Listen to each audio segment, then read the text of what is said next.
What is going on, guys? It is Wrestlelamia here, back with some more news. Join us now as we look at the wildest news stories and rumors you need to know, including the details on Sting in AEW and why Sting has returned, AEW's partnership with Impact Wrestling, rumors on a WCW and ECW revival, deceased WWE superstar Ashley Massaro's brother is stabbed and killed, and much more. Be sure to subscribe and hit that notification bell for daily wrestling videos and follow us on Facebook for exclusive lists. Now let's hit the intro and get straight into the first story.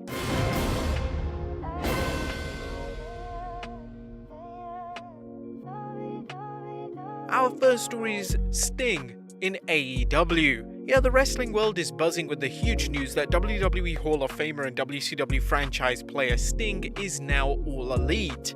And in case you missed it, the Stinger debuted on the 2nd December Winter is Coming special edition of Dynamite when Taz's faction of Powerhouse Hobbs, Ricky Starks and Brian Cage were about to dish out some serious damage to Cody and Dustin along with Darby Allin. This was Sting's first appearance on TNT since 2001 when he wrestled Ric Flair on the last episode of Nitro.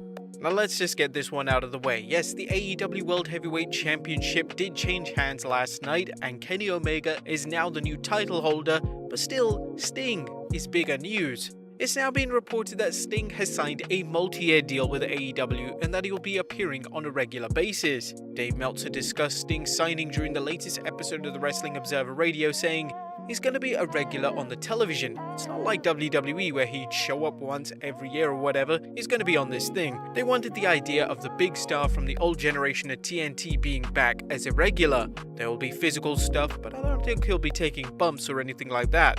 But he's in. He's going to be a character in some form.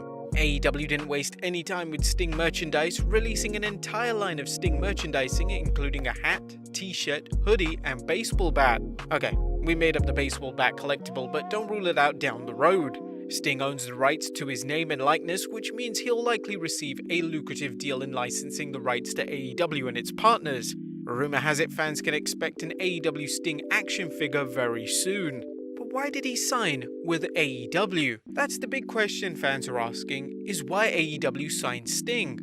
While Sting has an incredible name value, his ability to wrestle any matches seems limited, not only because of his age, as he's 61, but because he retired in 2015 after suffering an injury during his match against Seth Rollins.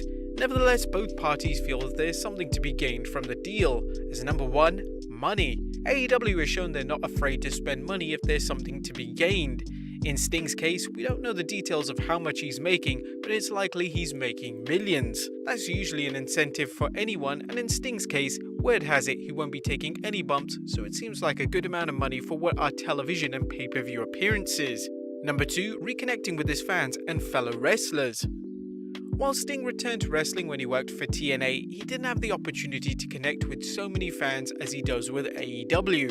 Regardless of whether he wrestles or not, Sting will be able to appear in front of a large audience and reconnect with familiar faces such as Tony Schiavone, Dustin Rhodes, and AEW's new generation of wrestlers. Number 3, revenge. As odd as it may sound, Sting is likely interested in working with a promotion like AEW that is poised to provide an alternative to the WWE, the company that put Sting's former home of WCW out of business. Or perhaps satisfaction is a better word than revenge, as Sting probably bears no ill will against Vince McMahon, but he would like a chance for a legitimate alternative to the WWE to succeed. Number 4, one more match. The argument can be made that Sting never received the big retirement match he wanted after WCW folded. The Stinger had some excellent matches in TNA, but he never worked a retirement match on a big stage. The closest he came was his Wrestlemania match against Triple H, about critics have argued was a burial of Sting and WCW, as Sting has talked about wanting one more match, but it was unlikely he'd get it in the WWE due to his health concerns, and even if he did, it's doubtful how well the WWE would have booked it. Now, Sting has the chance to work one last match, and on his terms. If the idea of a 61-year-old Sting wrestling seems unlikely, 2020's prevalence of cinematic matches should answer any questions about whether it can be pulled off. Even if Sting doesn't take any bumps, it would be possible to film a cinematic match using a stunt double for Sting. Well, that's why Sting may have debuted in AEW, but why did AEW sign Sting? Number 1, the WCW connection. It's been suggested by many critics and historians that WCW fans tuned out when the WWE purchased WCW, abandoning wrestling rather than switching over to the WWE. Tony Khan is aware of this and likely feels bringing Sting, one of WCW's biggest names, is one way to bring back former WCW fans to AEW, even if it's just to check the product out. Number 2. The Babe Ruth factor. Wrestling promoters have long recognized the value of having a legendary name on their roster, even if the individual doesn't wrestle or wrestles infrequently. For example, the WWF used Bruno Sammartino in the 80s, a wrestler who older fans remembered and younger fans recognized as a great from the past. Sting adds the factor of a living legend and instant recognition when a lapsed fan is channel surfing and sees Sting, hopefully tuning in to see what Sting is doing on television. Number 3. Putting things in overdrive. While AEW is dominating NXT in the ratings, particularly the all-important younger demographic, the promotion would like to increase its viewership, not only putting another nail in the black and gold brand's coffin, but showing TNT that AEW is worth the money it's being paid. With Dynamite sometimes rivaling Raw and/or SmackDown in the key demographics, Dynamite has the chance to equal or even overtake the WWE's main show. Number 4. The surprise factor. Wrestling fans love surprises, and bringing Sting to AEW fits the bill, as the internet is abuzz with talk of Sting's appearance on Dynamite. While Tony Khan has promised surprises that were anything but, the 2nd December Dynamite exceeded all expectations, not only with Sting but with Kenny Omega's heel turn and championship win. If fans think Dynamite has more big surprises in store, chances are they'll tune in hoping to see what happens. In fact, the fans weren't the only people who were surprised, as AEW wrestlers had no idea Sting was turning up. And needless to say, Sting's debut was one of those rare surprises in wrestling. While there's been lots of speculation that Sting would show up in AEW once it became known his WWE deal had lapsed, talk quieted down.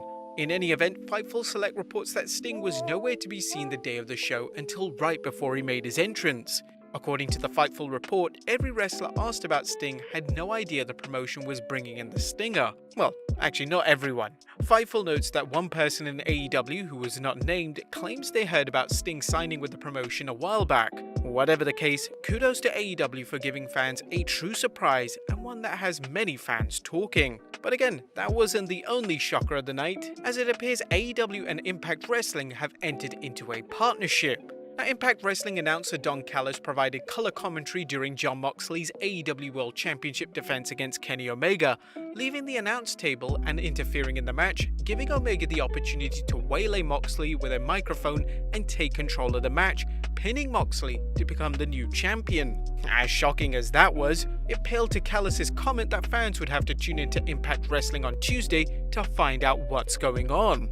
Dave Meltzer discussed the situation on the Wrestling Observer Radio, speculating that Callis, who is an executive in Impact Wrestling as well as a commentator, is likely the person who came up with the idea of AEW and Impact collaborating. Meltzer added, "It does open up the doors for people, which is great for Impact, because some of their guys are going to end up on AEW television probably." Meltzer said the idea had been in the works for a while, but it's interesting how no one reported on it until after the fact. In a deleted tweet, AEW tweeted, "Hi Impact Wrestling," along with a gif from the film Step Brothers with the title, "Did we just become best friends?" AEW deleted the tweet shortly after it went up, but it only fueled the rumors that the two promotions will be working together. What do you guys think of this collaboration between AEW and Impact Wrestling? Let us know in the comments down below. Next up, unfortunately some sad news, as deceased superstar Ashley Massaro's brother had been stabbed and killed. Now, we're saddened to report on the murder of former WWE superstar Ashley Massaro's brother, 39-year-old Ronnie Massaro. You may recall Ashley took her own life in 2019, and this reportedly devastated Ronnie. However, Ronnie had just checked out of rehab when he phoned a close friend and said he was ready for the next step in his life. This was sadly not to be, however, as Ronnie was fatally stabbed, with the New York Daily News reporting it to be a random attack, and no suspect has been picked up just yet. I would like to send our condolences to Mr. Massaro's family and friends. What an absolutely awful time for them. And finally, a fake WCW and ECW revival. And last but not least, rumors are flying of a WCW and ECW revival, so we wanted to address this story ridiculous or not. As on the 1st December, the Twitter account WCW 2021 tweeted a long statement saying that they're bringing back the old promotion. It'll be taking place in Lake Mary, Florida on October 10th, 2021, and all tapings, live events, and shows will be taking place via Sky Storm Inc. They also left their email address if you wanted to be a part of the new WCW. Now, despite the clear fact that WWE owns WCW's intellectual property, people were still excited about the possibility of seeing it back, even following the accounts in thousands. However, Sky Storm Sports, the company the tweet referenced, issued the following statement. "We have not made any arrangements, partnerships, or agreements with WCW. Received email inquiry for production services on 1st December early this morning and have responded to the inquiry, but no discussion has yet been made as of yet. The posting on Facebook and Twitter was done without our knowledge or consent." There's also another account with a revival regarding ECW, pretty much from the same person who's opened up this WCW account. I mean, if you didn't get it from that, well, now you know.